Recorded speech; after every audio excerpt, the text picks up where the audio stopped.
ഞാനൊരു ഭയങ്കര അറിയപ്പെടുന്ന ഒരു ആക്ടറോ അല്ലെങ്കിൽ അത്ര ഫേസ് ഫെമിലിയർ ആയിട്ടുള്ള ഒരു അങ്ങനെ ഒരു ഇതല്ല. ലൈക്ക് ഈവൻ യൂട്യൂബർ എന്നുള്ള നിലയ്ക്കാണ്. ബട്ട് ആ ഒരു ടാഗിൽ ഇരുന്നുകൊണ്ട് ബിബിയിലേക്ക് എന്നെ വിളിച്ച് കയറ്റാൻ മാത്രം അവർക്ക് ഞാനില്ല. വിചാരിക്കുന്നത് അങ്ങനെയാണ്. ശരിക്ക് നമ്മൾ അങ്ങോട്ട് അപ്ലൈ ചെയ്ത് ചോദിച്ച് നമ്മൾ വെയിറ്റ് ചെയ്ത് അതൊരു ലോങ് പ്രോസസ്സാണ്. പറയുന്നതിന് വലിയ കാര്യമായിരിക്കും. അതായത് നമ്മൾ ഇരുന്ന് പോണം, അല്ലാതെ പറ്റില്ല. ചിലർക്കൊക്കെ തോന്നലുണ്ട് പെട്ടെന്ന് കയറി ചെല്ലാം. മുന്നത്തെ സീസണിലൊക്കെ ഇതേപോലെ അപ്ലൈ ചെയ്തായിരുന്നോ?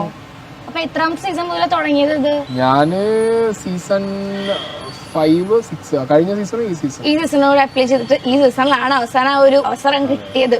അപ്പം എന്തൊക്കെ പ്രിപ്പറേഷൻസ് ആണ് എടുത്തിരിക്കുന്നത്? അവിടെ പോയിട്ട് എന്തൊക്കെയാണ് ഒരു സ്ട്രാറ്റജി കാര്യങ്ങൾ ഇറക്കാൻ വേണ്ടി ഉദ്ദേശിച്ച് വെച്ചിരിക്കുന്നത്?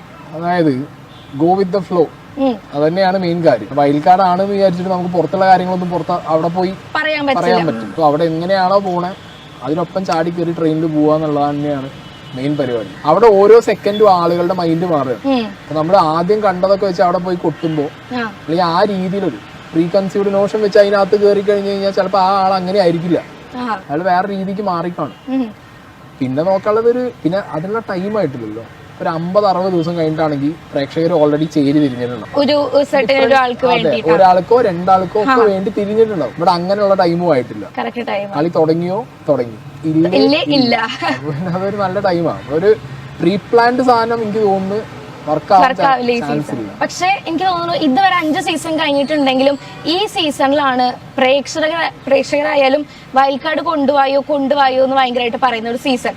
അപ്പം ആസ് ഒരു വയൽക്കാടായിട്ട് കയറുമ്പോൾ ഗെയിം ചേഞ്ച് ചെയ്യാൻ പറ്റും എന്നൊരു വിശ്വാസം ഉണ്ടോ?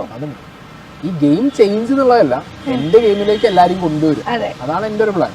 ഞാൻ ഗെയിം ചേഞ്ച് ചെയ്യാന്ന് പറഞ്ഞാൽ ഗെയിം ഉണ്ടാക്കുന്ന ആരാ? ബിഗ് ബോസ് ആണ്. അങ്ങനത്തെ ബിഗ് ബോസ് ആണ്. കണ്ടസ്റ്റൻസിനെ വെച്ചും ഗെയിം കളിക്കുന്നത് ബിഗ് ബോസ് ആണ്.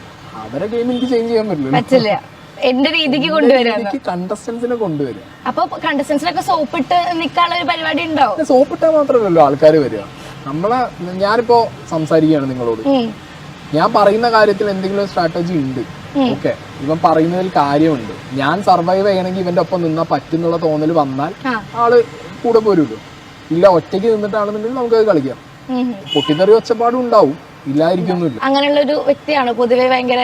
എല്ലാ മനുഷ്യന്മാരും അങ്ങനെയുള്ളൂ. അതായത് ഞാൻ നോർമൽ ലൈഫിൽ ഇപ്പോ റോഡ് കൂടി നടക്കുമ്പോൾ ആരെങ്കിലും എന്തെങ്കിലും വന്ന് പറഞ്ഞാൽ നമുക്ക് അത്ര കുഴപ്പമില്ല. കാരണം വേറെ വഴികളുണ്ട്. കേസ് കൊടുക്കുക, ഫ്രണ്ട്സിനോട് പല രീതിയിൽ. ഒരു വീട്ടിനകത്ത് ആരുമില്ല, ഒന്നുമില്ല, പൊട്ടിത്തെറിച്ചേ പറ്റൂ. പിന്നെ എല്ലാം നോക്കുമ്പോൾ കണ്ടന്റ് ആണ് അവിടെ. End of the day promo പോണം, അടുത്ത പ്രമോ കാണിക്കുമ്പോൾ മുഖങ്ങൾ വരണം, ആ സാധനങ്ങളൊക്കെ ഉണ്ടല്ലോ. അതിനൊക്കെ വേണ്ടിയിട്ട് എന്താണെങ്കിലും അങ്ങനത്തെ കാര്യങ്ങളൊക്കെ ഉണ്ടാവും.